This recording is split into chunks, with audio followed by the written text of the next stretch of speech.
Hello and welcome back to News World here on Newsroom Africa, Channel 405. The prevalence of cancer has been on the increase over the past few decades. In 2012 alone, 8.2 million people worldwide were estimated to have died from the disease, and more than two-thirds of these deaths occurred in low and middle-income countries, with most common cancers in the African region being cancers of the cervix, breast, liver and prostate. Now, a newly launched Eurolab facility in Midrand is set to improve access to quality oncology treatments among rural South Africans. Gabe, Simaan and Gavin from Eurolab is in studio with us to tell us a little bit more about Eurolab and some of the pioneering treatments that you've introduced into the Southern African region. Gentlemen, thank you for joining us this evening on News World here on Newsroom Africa. Let's maybe start with you, Gabi, and talk about some of the challenges, the cancer challenge that Africa faces. Thanks, Vic. I think the biggest thing is, if we take Africa as a whole, we're 17.5% of the world population, and the cancer spend is 1% of the world. So we are grossly underspending. You mentioned cervical cancer. It's the biggest killer in Africa, but in the first world, breast cancer is of women. In the first world, breast cancer is one of the biggest killers. All right. Now that's because we're not diagnosing. Cervical cancer caught in early stage is very, very curable, and we're just not doing it. Okay. And obviously that has a lot to do, when you say diagnosing, Gavin, welcome as well, it has a lot to do with maybe perhaps sequencing, which is one of the facilities or the treatment plans or the preventative measures that Eurolab offers. But to be able to detect these things early on, you know, Gabi, you say we're just not diagnosing things early on, so people aren't aware that they have these diseases well into the very late stages. And I'm assuming that they don't know that they have these diseases because we're not focusing enough on cancer treatments on the continent. Correct. There are a few things. Level of education is quite important. So in the first world countries, women, for example, will present themselves for pap smears, which is one of the preventative screening methodologies that we use.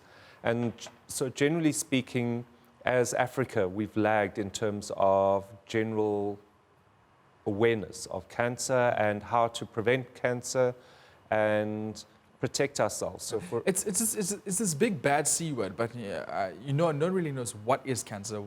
There's no knowledge around it. I mean, it's a word, and you know that it's a deadly disease, but sometimes people don't know the causes of it. You don't know that everyone is at risk of getting cancer, that everyone has this cancer gene. Correct. Yeah. And if you look at smoking, for example, which accounts for about 22 to 25% of cancers, Africa is one of the biggest growing markets for cigarettes. And so, by and large, we are fairly ignorant about the causes of cancer. Cancer is a complex disease. It is a disease which is related to exposure of carcinogens. So we can get it from smoking. We can also get cancer from viral infections. So for example, cervical cancer we spoke about earlier is caused by human papillomavirus. And we now have a vaccine against that.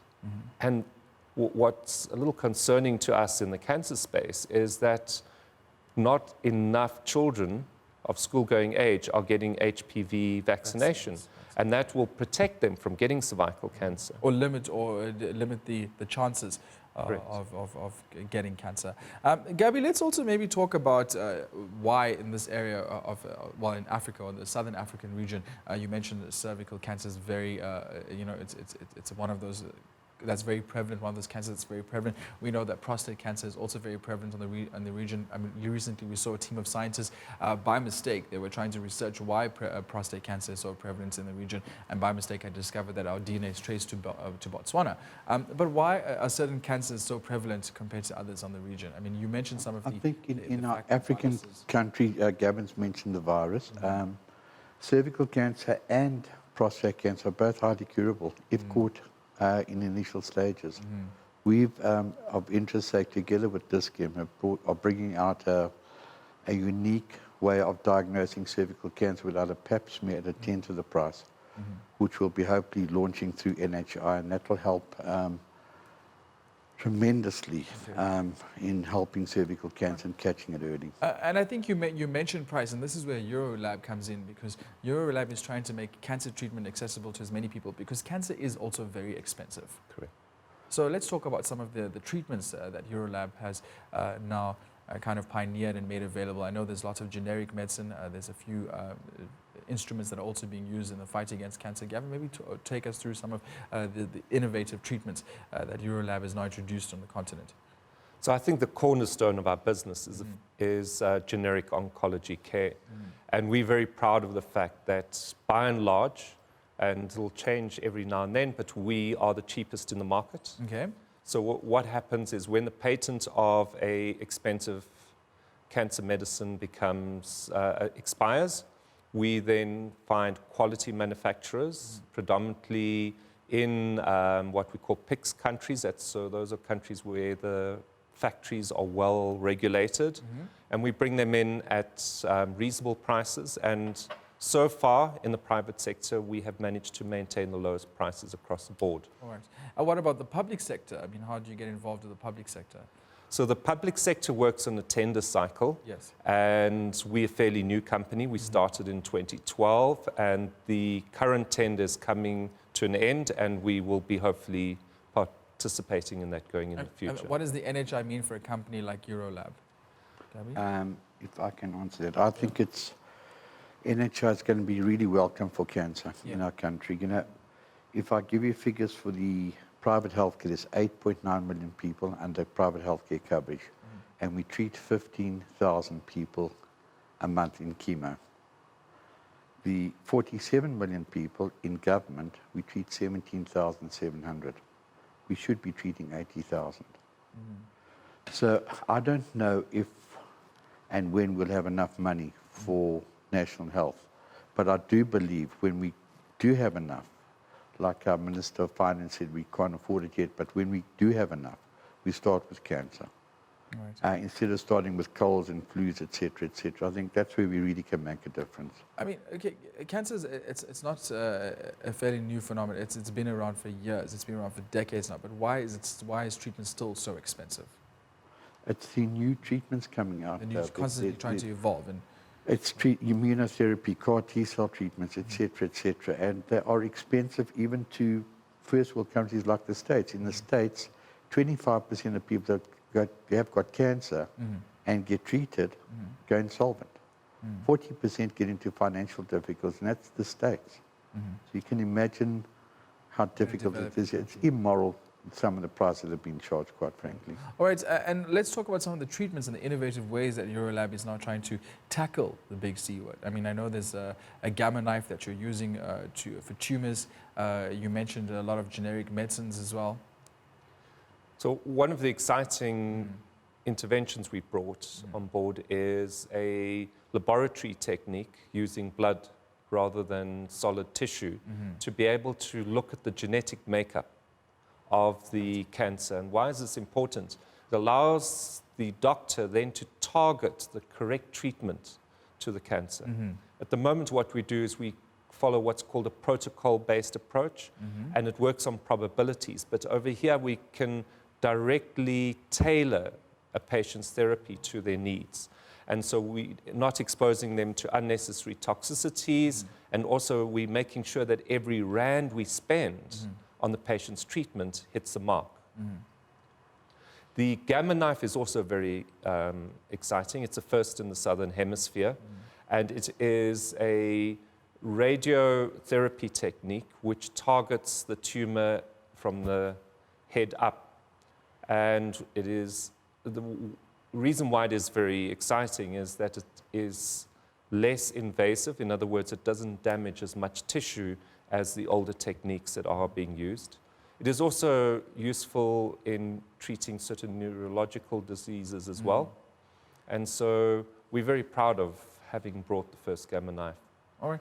And Gabi, let's also maybe talk about, being on the continent, being in this area for someone who has cancer. I mean, in the past people would leave and they would seek treatment overseas. In terms of companies like Eurolab that's trying to be innovative in the ways that we tackle this disease, can people feel confident enough in the way that the country, that the region is dealing with the cancer crisis? I think Vic, the private healthcare, I cannot talk for the government at this stage, but I'm sure we'll get there.